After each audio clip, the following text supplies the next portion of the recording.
Hello students, this is the lecture 4 of your CT lab. In this video I am going to discuss about the production of the cement concrete, that what are the steps involved in producing a cement concrete and what are its different grades in terms of the strength of the concrete.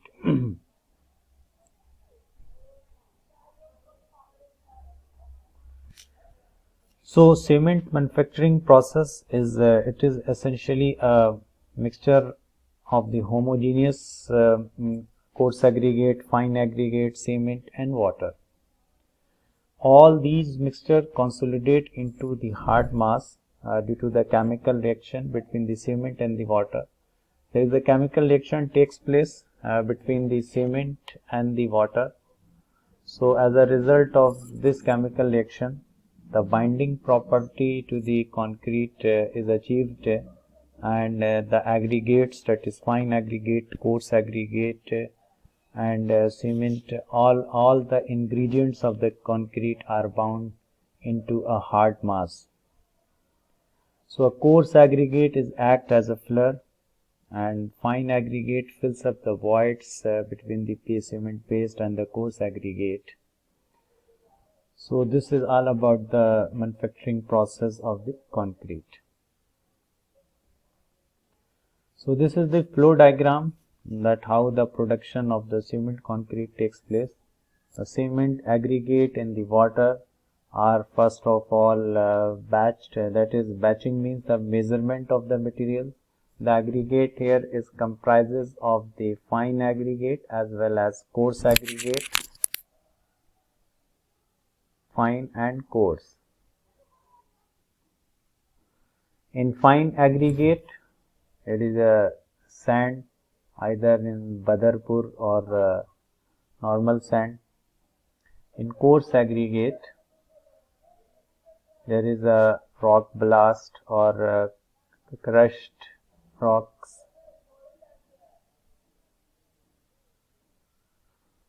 So batching means measurement of materials, then all these materials are mixed in a required proportion to form a homogeneous mass, and then this mass is then transported towards the desired position where the concreting is going on, and then there is a placement of the concrete takes place in beams, slabs or in foundation.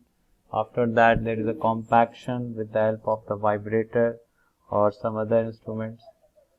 Then the curing is very important steps. 28 days curing is generally required in the concrete construction works, and then after that the finishing of the concrete takes place. So these are the steps which performed during the production of the cement concrete. Now batching of concrete. Batching of concrete means the proper and the accurate measurement of all the materials that is used in the manufacturing of the concrete. And it is done to ensure the uniformity of the proportion and aggregate grading. There are basically two methods involved in batching, that is volume batching and weigh batching. That is means the measurement of material in terms of volume, and in weigh batching is the measurement of material in terms of the weight of the ingredients of the concrete. So for important works, the weigh batching is generally recommended. After batching of the material, the next step is the mixing of the concrete, and the main aim in the mixing of the concrete is to produce homogeneous, consistent and uniform concrete. So two methods of mixing are there. First one is the hand mixing and machine mixing. So hand mixing is generally done when the concrete is not of a larger amount and the concreting work required is generally for a small scale work. Machine mixing is required for proper mixing and in large scale works in the construction of buildings, flats or at any other places where the large concreting is required. So in machine mixing, that is the cement aggregate, fine aggregate and coarse aggregate are placed, and this machine is rotated at a good speed. So when it's rotated, all the ingredients are properly mixed, that is water, cement, aggregate, fine aggregate and coarse aggregate, and a uniform and homogeneous concrete paste is obtained. So this is a very good method of mixing the ingredients of the concrete.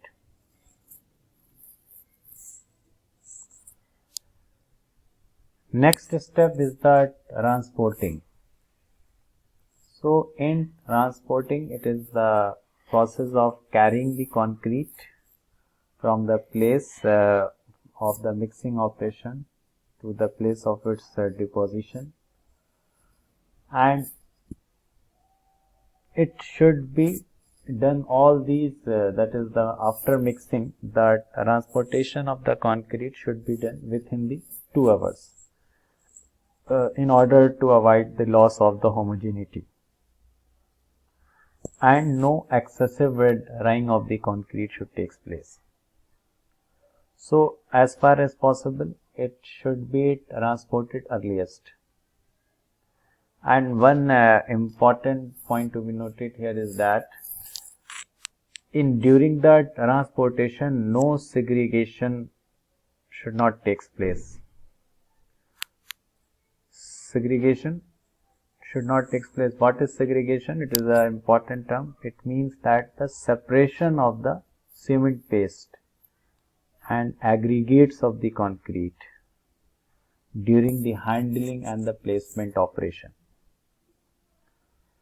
So please note down that it is the separation of the, segregation means separation of cement paste and aggregate. Separation of cement paste and aggregate.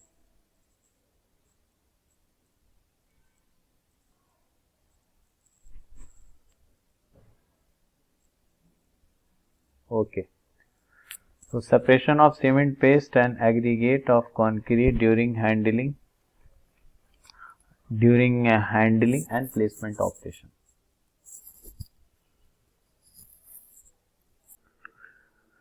These are the some principal methods which used for the transportation of the concrete. Direct mixer, dumpers, mortar pan, belt conveyor, bucket and ropeway. Mortar pan is generally used by the masons for the transporting the concrete mix from one place to other place.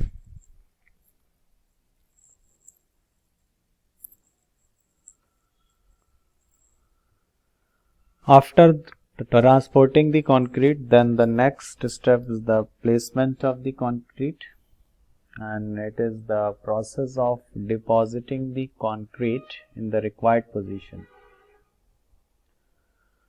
So the various situations in which the concrete is placed are the foundations, beams, columns, slabs, in highways, runways, in concreting underwater. So next step is the compaction of concrete. It's a very important step in order to achieve the desired strength in the concrete, because the fresh concrete, when it is placed in the molds or frameworks or in around any other parts where the heavy reinforcing steels are there, then some voids and air gaps are left when the concrete is placed. So in order to avoid these voids, compaction of the concrete should be done. So when the considerable quantity of air is left or segregation takes place, then the both of these adversely affect the quality of the concrete. That is the segregation and the air which is left inside the concrete. So in order to get rid of all these, that is voids and entrapped air and segregation, a compaction of the concrete should be done to form into a homogeneous dense mass. So there are various methods of compaction, that is hand compaction, compaction by vibration, compaction by pressure and jolting, and compaction by spinning. So these are the various methods which generally used for the compaction.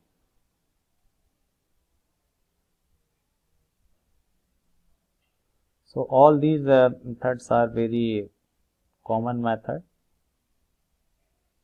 except the compaction by pressure and jolting. The compaction by vibration is done with the help of vibrator, and in pressure and jolting this is also the effective methods of compacting the dry concrete basically. This method is used for hollow blocks and solid concrete blocks, and in this method the stiff concrete is vibrated, pressed and give jolts in compaction by pressure and jolting method. That is, the stiff concrete is vibrated. Now next step is the curing of the concrete. So in the curing of concrete, it's also a very important step in order to achieve the desired strength. If the curing is not done properly, then definitely the concrete is not able to achieve optimum strength, and cement gain strength with respect to time. There are certain compounds is present in the cement like C3S, that is tricalcium silicate and dicalcium silicate. So these compounds are responsible for the strength in the initial period and with respect to time. So this is known as tricalcium silicate and dicalcium silicate. Tricalcium silicate and dicalcium silicate. So this chemical reaction carried out smoothly if the moisture is present and it's at a favorable temperature is there. So due to the curing of the concrete, the required amount of strength achieved, and the ultimate strength of the concrete is enhanced. So 28 days curing is generally required in the construction work. There are different methods of curing. The sprinkling of water, it is a very common method of curing. Just to sprinkle the water on the surface of the concrete. Ponding method is there. In ponding method, suppose that if it is a slab,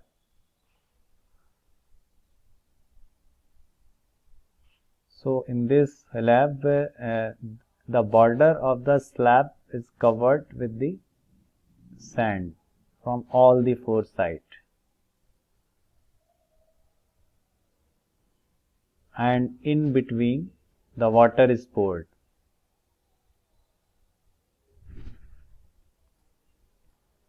Okay, so water is poured here. So this water is not allowed to go outside, and as a result of which the ponding is formed. So it is a very good method of curing, and continuous moisture can be supplied via this method. Steam curing, that the steam is applied at high temperature and pressure. And another method of curing is the membrane curing. What is membrane curing? It is a widely used method to cure the concrete, and it's generally used in the highway construction. So in the membrane curing method, a membrane is formed to retain the moisture in the concrete slab. Otherwise, if the membrane is not formed, then this moisture is lost via evaporation. So these are some important methods of the curing of the concrete. Now, workability of concrete. What is workability? Workability means the ease of working with a cement concrete mix. At how the concrete paste is workable. It should not be neither too wet and should not be too dry.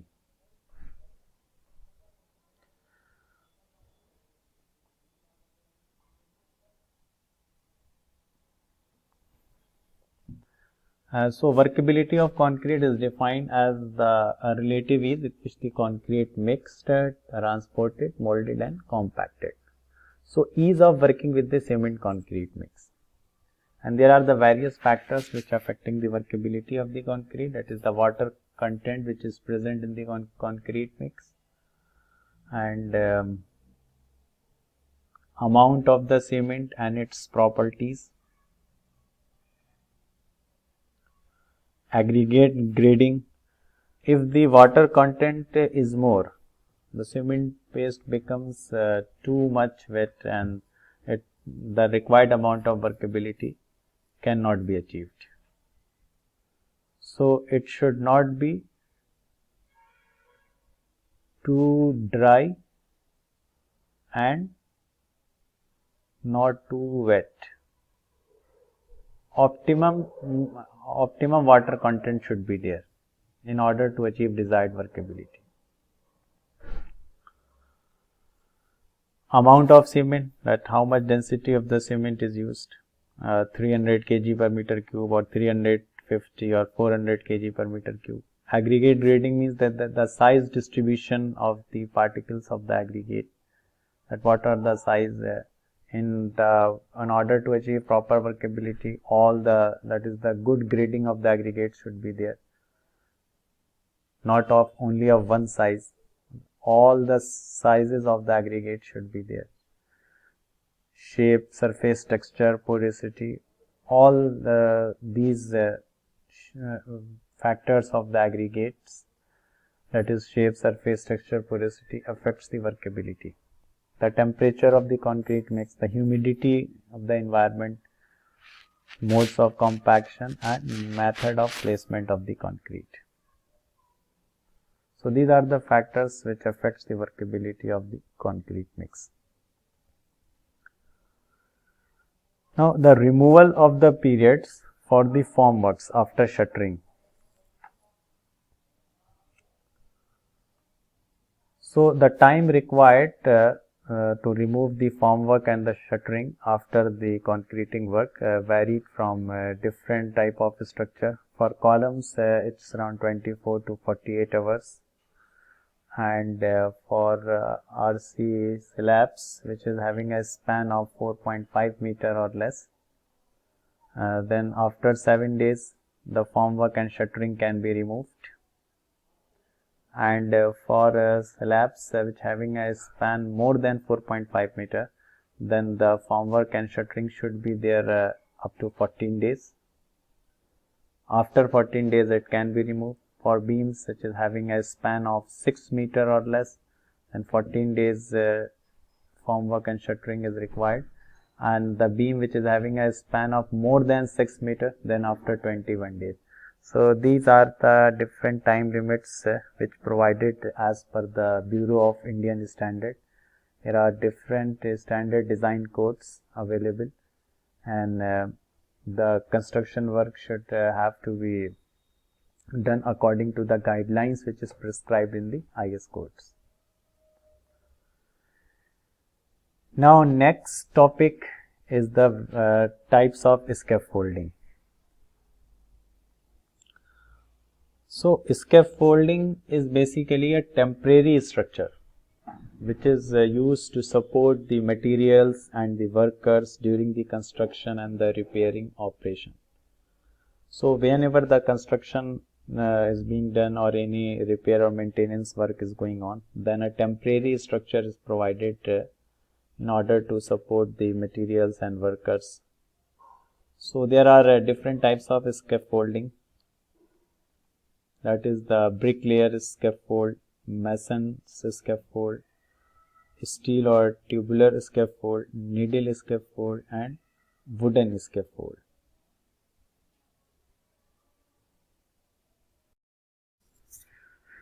So in bricklayer scaffold, it consists of the vertical member. It consists of vertical member which is called as standards. Which is called as standard.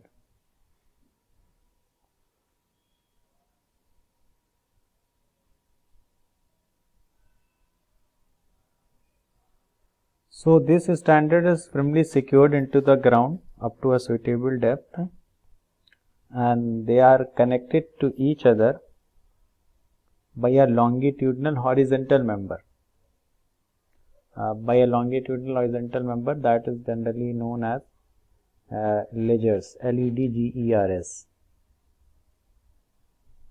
So ledgers are the horizontal members at every rise of up to 150 centimeter. So at every rise of 150 centimeter, the horizontal members ledgers are provided, and they are generally provided on the side of the building, on the building side of the standard. Second one is the mason's scaffold. So in mason's scaffold, the two frames of the standard ledgers and braces are used, and one is placed close to the wall and other is placed at a distance of 1.5 meter from the first one. Third one is the steel or tubular scaffold. So in this type of scaffold, the wooden members are replaced by a steel tubes, which is having a diameter of 38 mm to 64 mm. That is 38 to 64 mm diameter of the steel tubes. So here in the steel scaffold, a special type of steel couplets or fittings are used for connecting the different members. And this type of scaffold is generally used for heavy works and for higher class works of important buildings.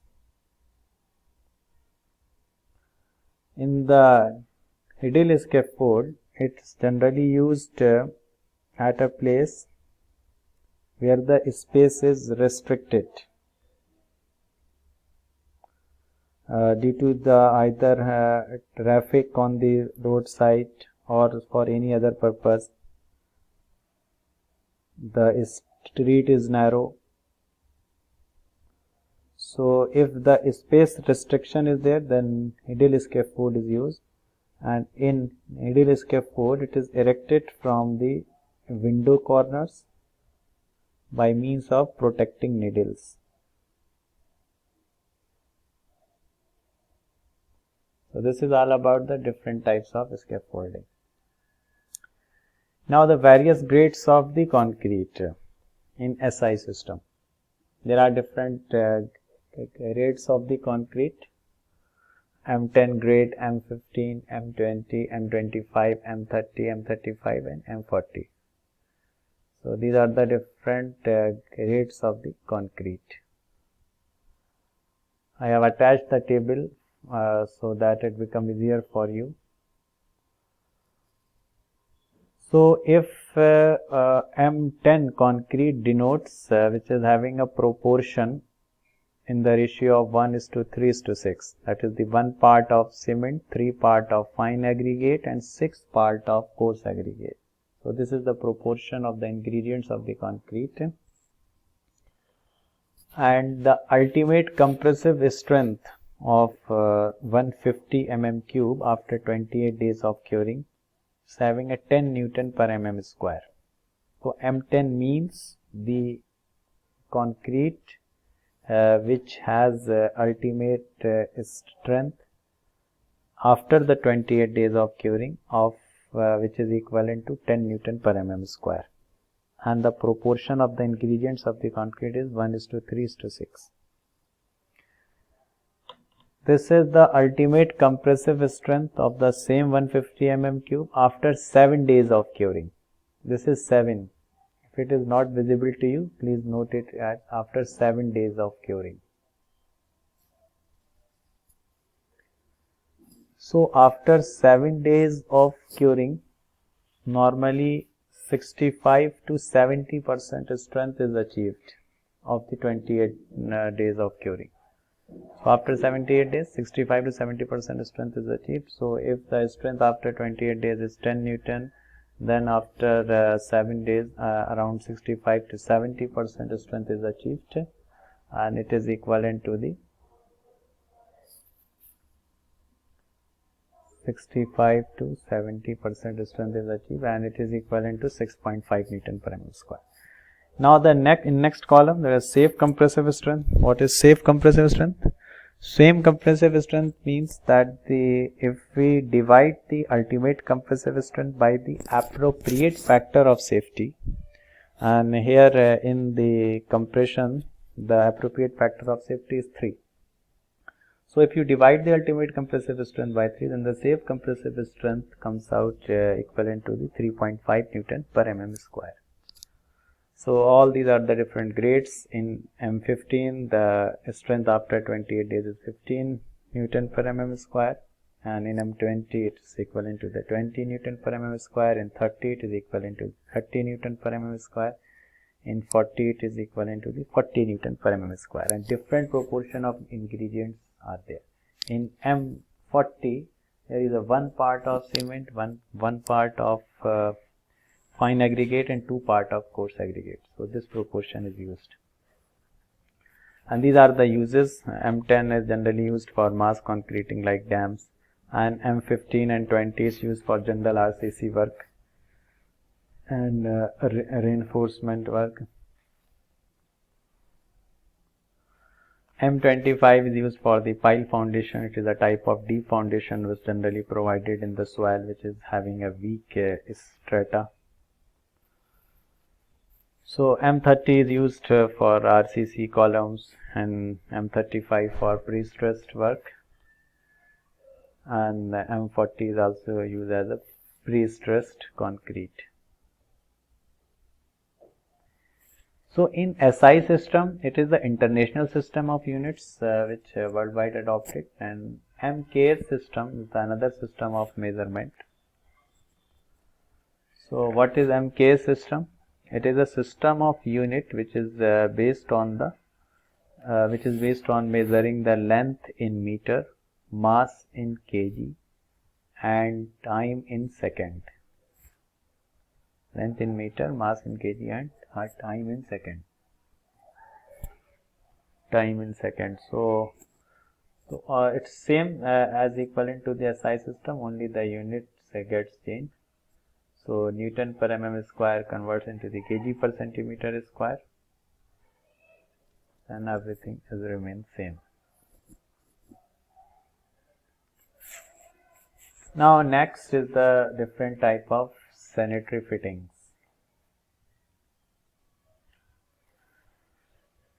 So in sanitary fittings, this is a vertical non-return wall, horizontal non-return wall, and quarter turn ball wall. So first of all, you should know that what is non-return wall. Non-return wall allows the flow of fluid mostly in one direction. It allows the flow of fluid mostly in one direction.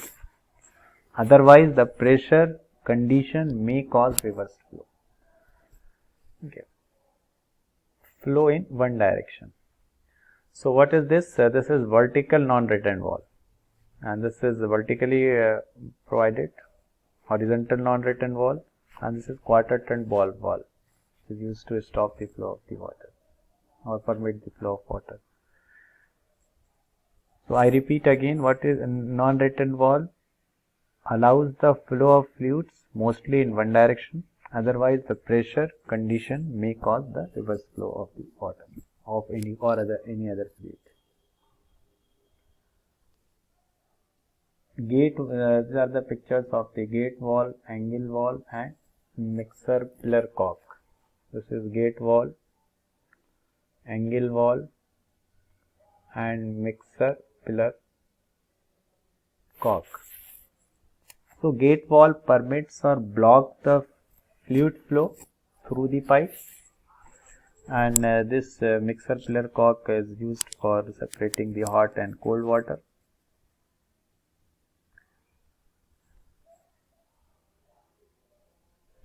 Flexible bath shower, you have already seen it many times. Nanny trap, this is nanny trap.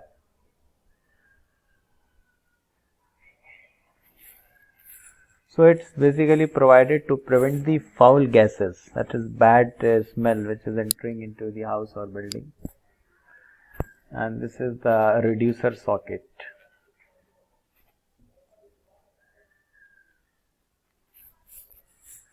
So a reducer socket, it is used to reduce the size of the single end of the pressure pipe.